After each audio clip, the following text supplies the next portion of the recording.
ఒక్కసారిగా మారిపోయింది. అరేబియా సముద్రం నుంచి బంగాళాఖాతం వరకు ఏర్పడిన ద్రోణి ప్రభావంతో అకాల వర్షాలు ముంచెత్తుతున్నాయి. దీనికి తోడు అంతర్జాతీయంగా సముద్రాల్లో ఏర్పడిన తుఫాన్లు మన వాతావరణంపై తీవ్ర ప్రభావాన్ని చూపిస్తున్నాయి. ఏప్రిల్ 5 నుంచి 10వ తేదీ వరకు 5 రోజుల పాటు ఆంధ్రప్రదేశ్, తెలంగాణ రాష్ట్రాల్లో వర్షాలు కురుస్తాయని భారత వాతావరణ శాఖ హెచ్చరించింది.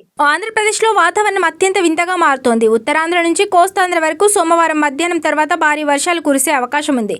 ముఖ్యంగా ఏజెన్సీ ప్రాంతాల్లో, కొండ ప్రాంతాల్లో మేఘాలు ఎక్కువగా కేంద్రీకృతమై ఉంటాయి. పిడుగులు పడే ముప్పు ఎక్కువగా ఉన్నందున ఉత్తరాంధ్ర ప్రజలు అప్రమత్తంగా ఉండాలి. అయితే రాయలసీమలో మాత్రం దీనికి భిన్నమైన పరిస్థితి ఉంది. అక్కడ ఎండలు బగ్గుమంటున్నాయి. ఉష్ణోగ్రతలు 39 డిగ్రీలకు చేరే అవకాశం ఉన్నందున వడదెబ్బ తగలకుండా జాగ్రత్తలు తీసుకోవాలని అధికారులు సూచిస్తున్నారు. తెలంగాణలో నేడు మిశ్రమ వాతావరణం కనిపిస్తోంది. ఉత్తర తెలంగాణ జిల్లాలో ఉదయం నుంచి ఆకాశం మేఘావృతమై జల్లులు పడే అవకాశం ఉంది.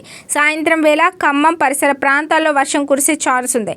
కానీ హైదరాబాద్ సహా మధ్య, దక్షిణ తెలంగాణలో ఉక్కపోత విపరీతంగా ఉంటుంది. ఇక్కడ ఎండ తీవ్రత 38 డిగ్రీల వరకు ఉండొచ్చు.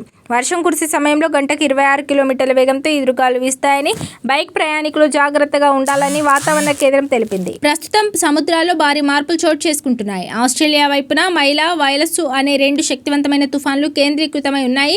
వీటి గాలుల వేగం గంటకు 155 కిలోమీటర్ల వరకు ఉంది. వీటికి తోడు హిందూ మహాసముద్రంలో ఉన్న ఇందుసా వాయుగుండం కూడా మన వాతావరణాన్ని ప్రభావితం చేస్తోంది. భూమధ్య రేఖ దగ్గర మేఘాల సాంద్రత పెరగడం వల్ల ఈ ఏప్రిల్ నెల మొత్తం తీవ్రమైన ఎండలు, అదే స్థాయిలో అకాల వర్షాలు కురిసే అవకాశం ఉంది. భూతాపం వల్లే ఇలాంటి విపరీత మార్పులు వస్తున్నాయని, మే నెలకు ముందే వాతావరణం ఇంత కల్లోలంగా మారడం ప్రమాదకరమని శాస్త్రవేత్తలు హెచ్చరిస్తున్నారు.